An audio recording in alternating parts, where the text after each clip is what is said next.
Okay, so now we have a hit paddle definition. So we're saying, hey ball, if you hit the paddle, if all of these tests prove true, we're going to uh, turn on this function. We're going to return this function. The function will return true as one of the outputs. Otherwise, we're going to just return false the whole time. There's a way to have the computer run just print statements. So I want to print. Let's say I want to print what hit paddle actually outputs. So I'm going to print hit paddle POS. So return true. Um, in order for this to work, actually an easier way would just say print something like we hit the paddle. Okay, that's when it will return true. Otherwise, print not there yet. Okay, so you should see both of these print statements come out uh, as the game is running. There is another print statement that's running in the game. I do want to just comment out of it so we don't see all this list of numbers. So let's run this and see how it works. We do have an error. The error says missing one required positional argument color. So we did not finish this function yet. Guess what? We created a characteristics paddle or an attribute paddle in the ball class, and we did create a variable paddle. But when we create the actual object from this class, we wanna go to the code where that happens. It's right here. When we create the object paddle from the paddle class, when we create a ball object from the ball class, we do want to include paddle as one of the inputs. So as one of the characteristics, I should say, of the ball. So now we should have no errors, and our ball is bouncing off of the paddle. So I can now play this game. It's good. The ball bounces off of the paddle completely. And I'm noticing I do not get a print statement. I'm not getting those print statements that I want that tell me, hey, we hit the paddle or we didn't hit the paddle. So let's go up to here, and maybe we can check when this becomes true. Maybe we can print um, we hit the paddle in the console. So maybe these statements will not work, but the other ones will. So let's run the game again. We hit the paddle. So every time we hit the paddle, notice we got like 3 as we went up from the bottom of the game.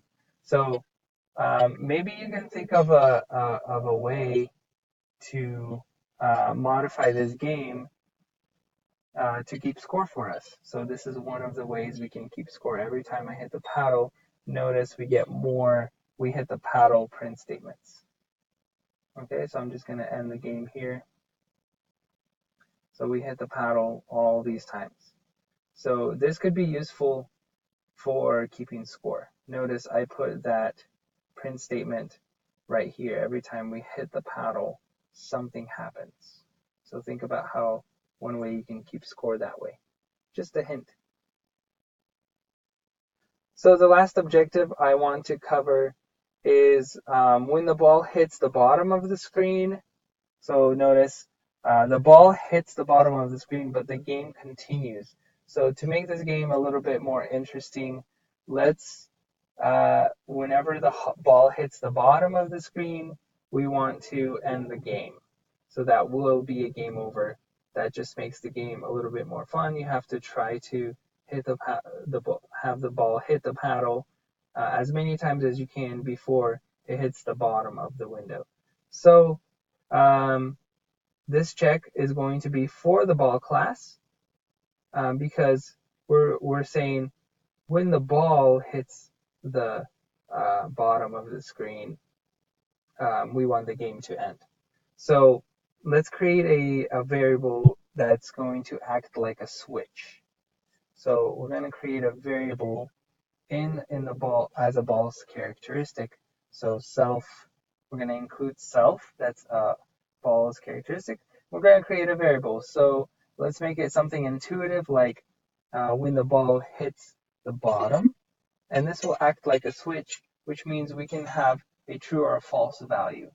So say the game starts and the ball is not at the bottom of the screen yet, so hit the bottom equals false.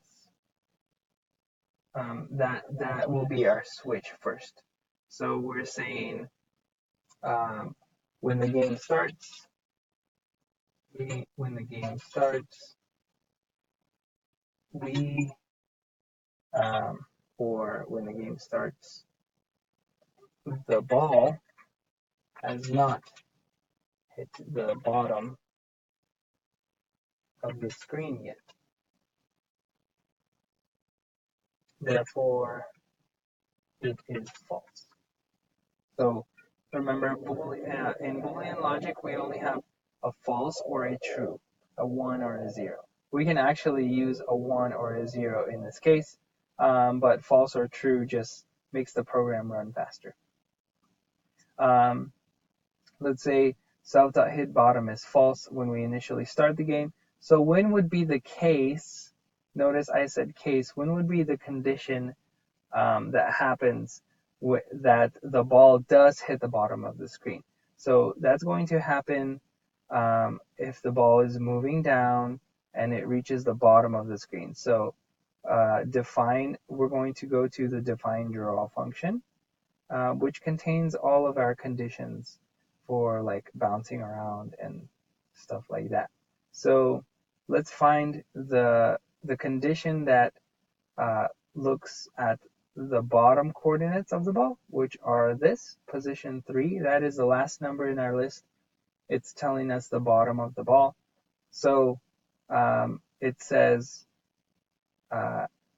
if the bottom of the ball becomes greater than or equal to canvas height, so the bottom edge of the screen, we're telling the ball to go back up. So make the ball move negative y up. So instead of making the ball move negative y up, we want to probably just end the game. So we want to end the game or stop the ball, right? So instead of it bouncing back from the bottom up, we're just going to tell the game, all right, it's time to end. And remember we created a variable here, self.hitBottom equals false. We're just going to copy this and we're going to paste this line of code into where we want to end the game. We're going to paste it here and we're going to switch this to true. So self.hitBottom equals true means end the game, stop the ball. So true means we hit the bottom. All right. So let's have this. Let's have the computer check. Now we want the computer to check: is hit bottom true or is hit bottom false when the game is running? So we're going to go all the way to the bottom to the last loop, and we're going to add a condition here. We're going to say, hey computer, you should check if the ball, so I'm referring to the ball object, if the ball, and inside the ball we have a variable or a characteristic called hit bottom. So we can use hit bottom because the ball has a characteristic, uh, it has an attribute, a characteristic, or a variable that is hit bottom. And the hit bottom can be false or true. So because we used self, and because self is an input, we can refer to the ball, one of the ball's characteristics, and we can call it whenever we want. We can also call a ball's method like draw and have the ball do all of these, do this function.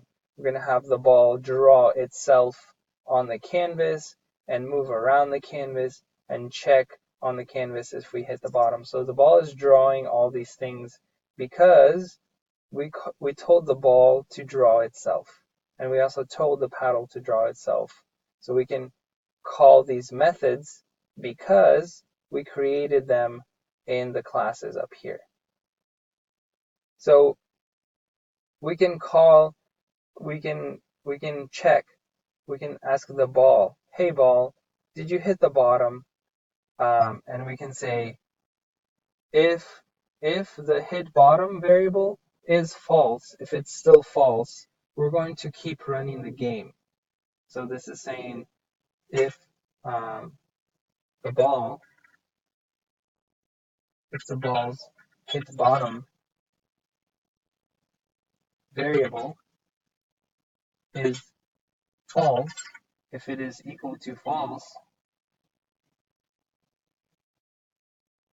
what do we want to do? Well, we want to keep drawing the ball. So I'm going to indent that region. And we want to keep drawing the paddle. So the paddle and the ball are, we want to keep drawing them unless this is turned to true. So right now, while one means always run this code. If the ball hits, only if the ball hits the bottom is equal to false, we want to keep drawing the ball. Let's say if ball hit bottom is not false, but it turns true, in that case, we're going to not do these two lines, and that will be what ends the game. So if I run the game right now, I'm going to play the game for a little bit, and as soon as the ball hits the bottom of the screen, the game ends because that switch happened from false to true. And notice, where did that switch happen from false to true? It happened here when um, it happened right here when the bottom of the ball, that is POS3, became greater than the canvas height or equal to. So when the bottom of the ball reached the bottom of the screen, we said, oh, we hit the bottom, and that became true. So hit bottom variable became true, and we stopped the loop, because if ball hit bottom is equal to false, we only run the game. But if ball hit bottom is equal to true, we stop drawing the ball. So we stop the ball movement and we stop the paddle movement. And that's what ends the game. So that completes the tutorial for the bounce game. Your job will be to continue filling in these lines, these empty comments, because that is going to be worth a grade. Please also take a look at some of the materials I provided for you. For example, these instructions for completing the basic bounce code, which is available in Google Classroom, and also look at the assessment I provided. So the final assessment, it looks like this. It's fully updated. It contains, again, the goals, your modifications for the game, and like optional peer work and choices for modification, and a completed rubric. So you should probably go through this rubric, ask me questions if you have any, and that concludes the tutorial.